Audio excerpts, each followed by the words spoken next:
welcome back. Again. MS Body Podcast again. It's really good to see you again. Please tell me all about your new book, which is it is good. It is good. I'm not a chef. I'm not a big cooker. I've got the book downstairs, but it's just it's all trial and error with me. I'm not the best chef in the world, to be honest. But Well, you hope. yeah, I tend to stick to the easier stuff. Yeah. The stuff that's easy. Yeah, definitely. So. And I think when you've had HSCT as well, particularly if you're cooking for yourself, you don't want it to be too complicated. So I've scored all of the recipes in the book out of 10 difficulty. And I think the most difficult goes up to about a 7. That one's a little bit fancy, but most of them are sort of around 2 or 3, something like that. So here is the book.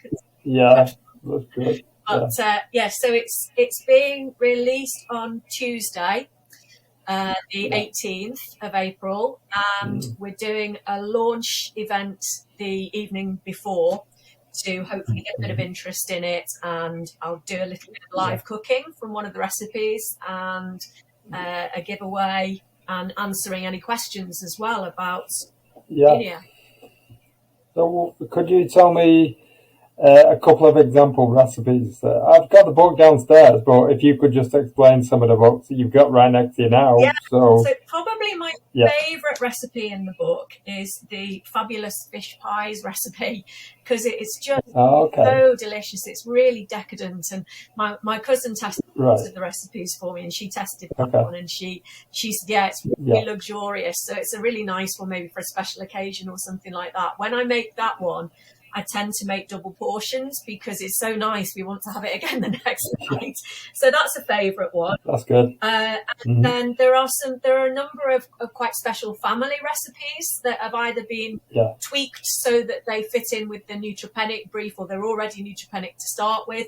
So it's really special recipes, like my late mother-in-law took Indian cookery classes years and years ago, and she had a lovely recipe that just always disappeared whenever she made it. So she'd make a bowl of this if we had a barbecue or something like that, and it was a chickpea curry recipe, and it was one that was really nice whether it was hot or cold.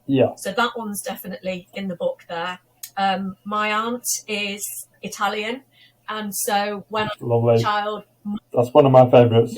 So spaghetti bolognese had to be in there, really, because that was without a doubt used when we were growing up, because it was Zia Paola's recipe. So that's a favourite as well. And then probably on the day is the one that I'm going to be doing at the launch is a really easy one, because I wanted to do a quick and easy one, really.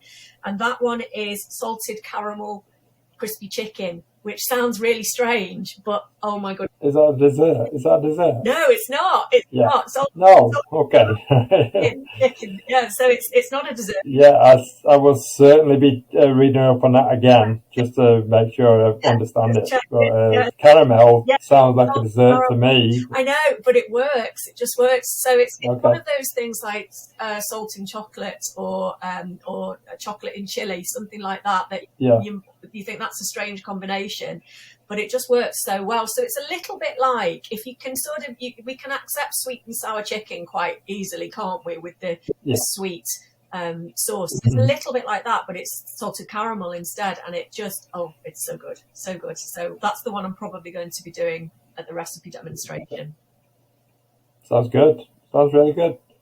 So have you done any promotional stuff for the book as well, like maybe TV, radio, or just to try and get it out there? Yeah, so mostly what I've been doing has just been on social media so far, and also sharing that, of course, with AIMS, because a percentage of every sale will go to AIMS to help keep the peer support call service going, which has been really, really successful for us. So that was important to me that happened. I've got another podcast that I'm doing later this evening. I've got a journalist from the local news giving me a call. Great. The podcast that we're doing just now. And then I think we've got about getting on for 100 interested or coming to the launch event. So that's great. I'm really happy with where it's going. Yeah, definitely. So any TV work or anything like that, or is that what's coming now? Not yet. Who knows though what the future holds? To be honest, it's really, I just want it to get out there to help people and support people, definitely, because this has been such a labour of love getting this thing finished. Because I started 6 years ago when James had his HSCT and was following his diet. So how's he doing, by the way? How is James? Yeah, he's doing really, really well. He's still progressed. Good. 7 years in July for him since he had his transplant. So we're constantly just so grateful, and I think this is sort of where this really has come in, because I started a group on Facebook when he had the transplant, because I just couldn't find an awful lot of information that was given specifically towards this, or was the kind of food that we really like to eat. So comfort food mostly, and but home cooked stuff, fresh home cooked stuff. And so I started that group, and then foolishly perhaps made a promise that I would write a book, but then of course life and work gets in the way, because I took time off to look after. Definitely. And, going back to so I've been working full time for, I started back at work in March, because my treatment was over in January, February. The treatment was January/February. But in March I went back to work, so it was almost as soon as I got back. So I was really surprised about that I could do that. But obviously everybody's different. We know that. But how are you doing? Because everything I've seen when you've been posting things on social media and stuff, I can see a difference in you. I mean, we didn't know each other particularly well, but we talked before and that kind of thing. But I see a difference cognitively, maybe, and sort of what you're definitely. I think the positivity has always been there. It's always, I think that's super important when you go into HSCT. You have to go into it knowing you're doing the right thing. One, and number two, that it's going to work for you. Now, it's going to work. That's not a guarantee, but you have to have the inner sort of just positivity that it is going to work for you. It's obviously it works for everybody differently, but sometimes it doesn't work. But you've got to think, I'm doing it for me, and that's it. And you've put a lot of work in physically, haven't you, afterwards with all your physio and that kind of thing? And I've got I go to physio every Tuesday. So I go to that every Tuesday. I did get to the point where I was walking up and down the corridors, which was great, unaided, which was marvellous. And that's what I'm not supposed to do. I'll be able to do, but I can't. And I just got to the point where I started to get onto a treadmill, and then the physio took it back a few stages. So obviously I'm not quite there yet. You're making progress, which is brilliant.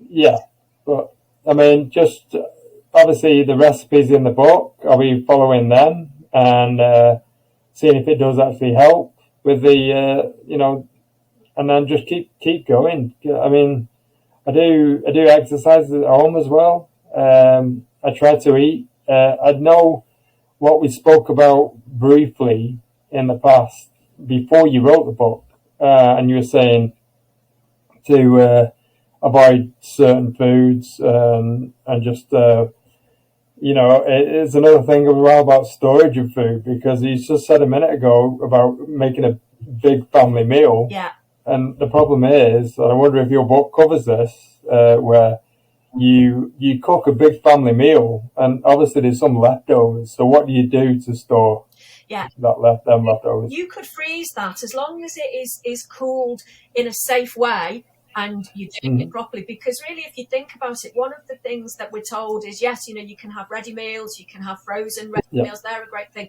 They've already been cooked to a large extent and cooled safely for you to be able to have them. So as long as you prepared your food responsibly and carefully and hygienically, as long as you cool it quickly, you can put it in the fridge. It should be fine the next day, And if you're not going to eat it the next day, then you could put it straight in the freezer, and that should be absolutely fine. But my book really, as a disclaimer, which I should say really, is, I am not a nutritionist. I'm not a dietitian. I'm not medically trained. I'm just a keen cook. I like cooking. I wanted to make sure that James was safe when he had the treatment. So it's not intended as a diet for multiple sclerosis either. There are lots of substitutions that are recommended, because I know lots of people won't eat meat and dairy and so on. So I've put alternative ideas for people that are on those diets. But all it is intended to do is to minimize the risk of food poisoning time when it can be dangerous. So these recipes are great for anybody who wants to use them and tweak whatever they want with them. But the whole point is that it's meant to be, the purpose is to minimize the risk of infection. Because if you get an infection and you have a compromised immune system, the likelihood is that infection's possibly going to take hold. Worse, you could end up with sepsis, and if you get sepsis, you're in a real mess. If you've got a strong immune system, so even when you've come through HSCT a year later, your immune system should be back to normal. I think I think sepsis, because you mentioned it, I think that's been in the news a lot lately. For the wrong reason. But it's just I know you're not a doctor, but sepsis tends to be newsworthy around children.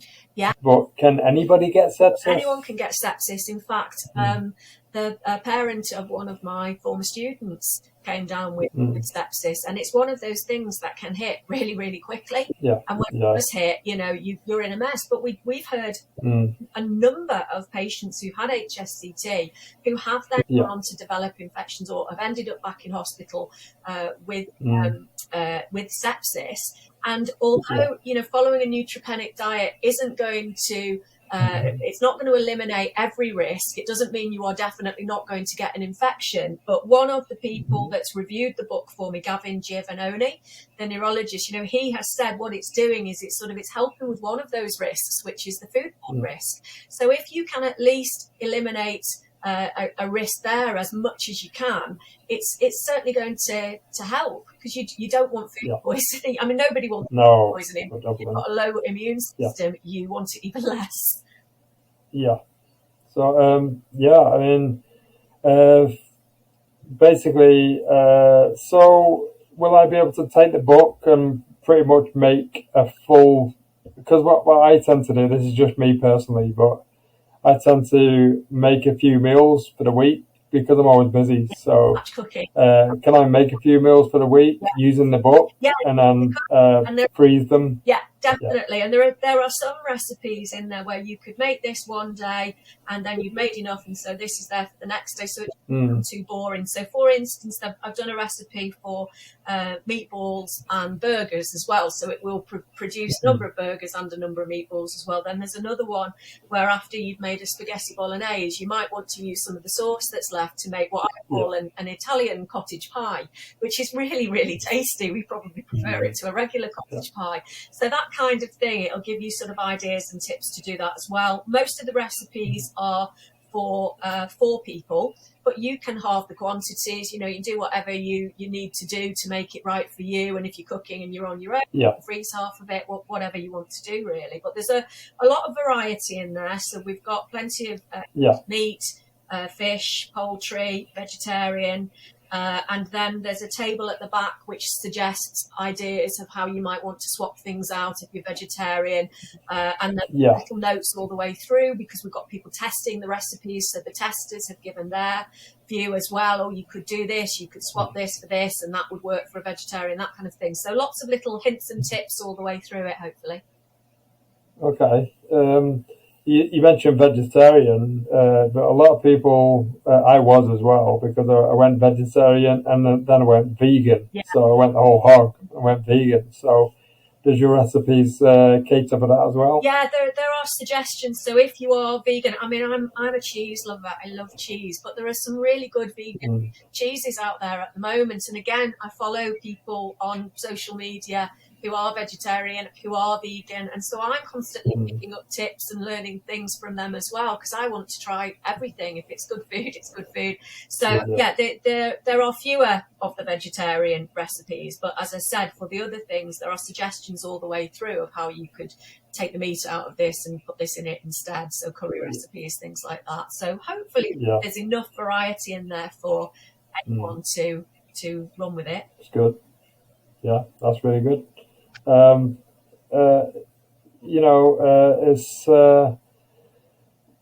do you want to take the book from here? Do you want to create another book, or definitely not. Do you want to expand it? Or I'm certainly not. So somebody already said to me, we're looking forward to the Neutropenic Cookbook of starters and desserts, because this is just dinners. It's only dinners, because that's really what we tend to cook. We don't really eat many desserts and starters. It's not something that we do very much. But no, I've said this is it, because it's taken so long to do it, and because I've done it all myself, because I didn't want to really hawk it round publishers and then sort of lose control over it to a certain extent. To make sure that I could donate some to AIMS. I wanted it to fit in with AIMS as well. I didn't want to pay somebody else to do everything for me. So this is why it's taken so long to format it and put it all together. So now it's done. It is done. I've scratched the itch. It's that's all there is to it. It's finished. But hopefully it's going to be a resource that will continue to support people, and not just if they've had HSCT. If they've had chemotherapy, they've got a lowered immune system. I have a good friend that I was at school with who actually has neutropenia. That's just a condition that he has. That was kind of my next follow-up question, which was about other autoimmune conditions. Yeah, exactly. Like Lyme disease or something like that. Well, the point is, have you got a lowered immune system? That's the question. So, with a lot of the autoimmune diseases, what it is that the immune system is actually on high alert. So the immune system is over good. It's really working especially well. But if you have a treatment, or if you take certain disease-modifying drugs, something like Ocrevus, that's going to dampen the immune system down, because that's how it works. Your immune system is going mad. Let's give you something to suppress it. So yes, it's not hopefully not going to be. Your body's not going to be attacking itself in the same way, but at the same time, you have got that lowered immunity. So it sort of swings and roundabouts, isn't it? Really. I'm planning to bring it to the AIMS conference. So this is you're hearing about this for the first time, because this is brand new information, Lee. So you're privileged to hear this information before we've announced it officially. But what we're doing is we're having a conference in November, on November the 25th. We've told everybody to save the date for that. And what this is going to be is it's going to be a conference in the daytime from practitioners, very respected practitioners, shall I say, from all over the world. You can read between the lines there, but we've already got, you probably know the people that we're had.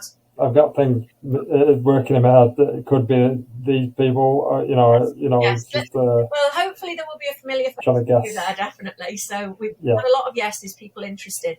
But going broader than that and sort of looking at other things and other treatments that might help people going forward. For instance, Dr. Burt, he said that he would like to be there and he will be speaking for us. That was one of the names I was thinking about. Exactly. Well, the names you're thinking of are the names that we're hoping are going to be there. But he's doing some research at the moment, which is really very interesting, and it's to do with sort of aging cells and sort of reversing the aging process of cells. And he feels that this could be something that will have an application, well, not just for multiple sclerosis, but degenerative, generally all sorts. So that's going to be amazing to hear about that, because he thinks that might be something that will have more of an application for progressive MS than perhaps HSCT. And, when we started AIMS, we deliberately didn't put HSCT in the names of our charity, because we are all for what comes next, what is going to be developed, what is going to be the next. I've thought about changing the name of the podcast as well to be something other than just MS. Exactly. So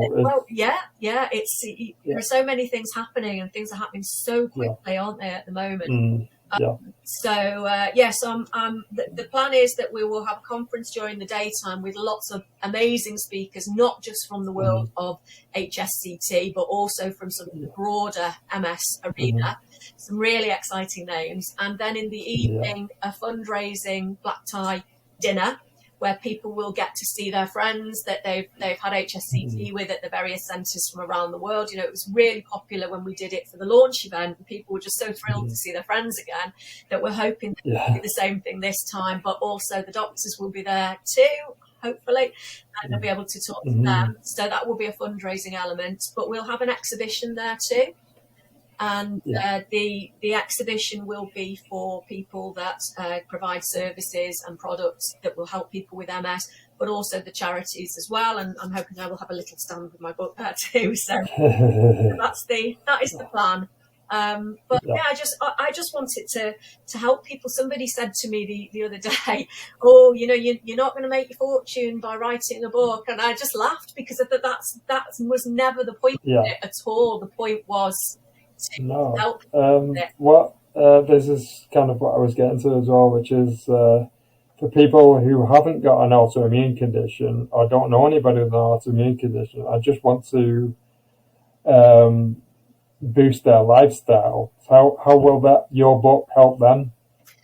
Oh, okay. Well, as I said, I'm not a dietitian. I'm not a nutritionist at all. You know, these recipes are purely recipes that we enjoy, and we like cooking stuff from fresh. You know, we've always done that. So I would hope that it would be a recipe book that anybody would find enjoyable and with enjoyable recipes in it. You know, I've already sent a copy off to both of my daughters because they're both keen cooks. So hopefully they will use it. So that's the point. You know, when an HSCT and neutropenia finishes, hopefully it's still going to be a book that people can dip into whenever they want to, because the recipes are tasty, and that's what it's all about for me, really. I imagine some of the, if not all of the recipes are anti-inflammatory. So what we're getting to is how will something that's anti-inflammatory help normal people? Yeah, so this is not an anti-inflammatory recipe book at all. Definitely not. So somebody that's following an anti-inflammatory diet like OMS or something like that, they would need to look at the book, and they would probably need to make tweaks to make sure that it was right for them. But actually, the post that I just put on Facebook today, because I had a group testing recipes while I was in the process of writing it, the lady that gave me a quote for the book today, she actually does follow OMS. And so what we did when she was testing the recipes, you know, we tweaked them together, and she said, "Oh, could I do this? Could I do that?" You know, I put something else on just because I like cooking the other day. And she said, "Oh, I really like the look of this. How can we tweak this so it can be OMS?" And we were able to sort of think about how we could do that. So, it's not intended to be a recipe book for MS at all. It's not intended to be an anti-inflammatory recipe book. It's not intended to be anything like that at all. It's purely intended to reduce the risk of food poisoning. Yeah. Okay. So basically, how would you recommend something from the book for somebody like me that just doesn't like cooking? Oh, well, there are loads in here that are really very, very easy recipes. I mean, I think there's one that's got only sort of one line of instructions for what you do. You know, you've got the list of ingredients there, and then just put it all together and stick it in the oven, and so there really is a wide variety, because I mean there's over 100 recipes in there, and I would say the majority of them are going to be quick and easy, because let's face it, we're all busy, we've all got busy lives, we want quick and easy stuff. So something for me that we have quite often, which is so quick and easy, because I've got a multi-cooker that will cook rice, and it's slow cook and pressure cook and all of that kind of thing. And so regularly I'll cook rice in that, and then we'll have fried rice. And so there's a special fried rice recipe in there, but just regular fried rice. Once the rice is cooked, it's 3 minutes really from the rice to the pan to the plate. So there are loads of very quick and easy, but tasty is the important thing. You know, I don't want to eat something that's really bland and is just going to taste of disappointment. Yeah, definitely, because before I bought your book, before I knew anything about the book, it was, I just got some very brief information from yourself, the do's and don'ts, basically. So I took that on board, and it's just like I go to the extreme. And what I did was, okay, I won't have this, I won't have that, I won't have the other. Yeah. And it was like, I literally condensed everything to, okay, that means I can just have baked potato and, that's it. And I was literally living on baked potato. So I think your choice, isn't it? Anyone can. Yeah, I think like just now I've got the book, it'd be helpful to. It will be helpful just look at what else I can do just to make it more appealing. I'm laughing because I'm having a baked potato for my lunch today, so I'm going to yeah. So hopefully there's stuff in there to inspire, stuff that's just quick and easy, really.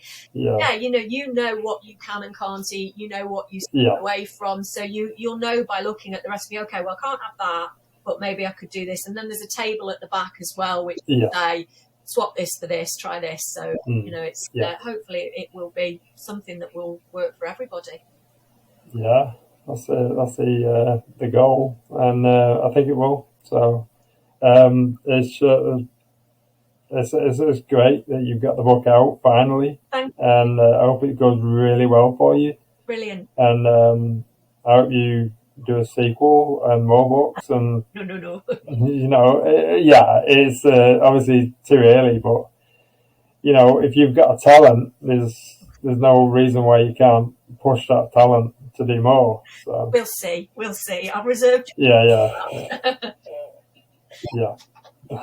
But thank you for explaining the book, and I'm sure everybody will want to know more about it and buy it. I bought it on Amazon. It was quite, it was reasonably priced. It wasn't like ridiculous. So it's very affordable, and it's a very good sort of purchase, really. Of course, there is also the Neutropenic recipes and advice group. Yeah, I'll make sure to put the link to it. Completely free, and it's got so many questions answered in there because it's for nearly 6 years now. So any question is any of that on the AIMS website?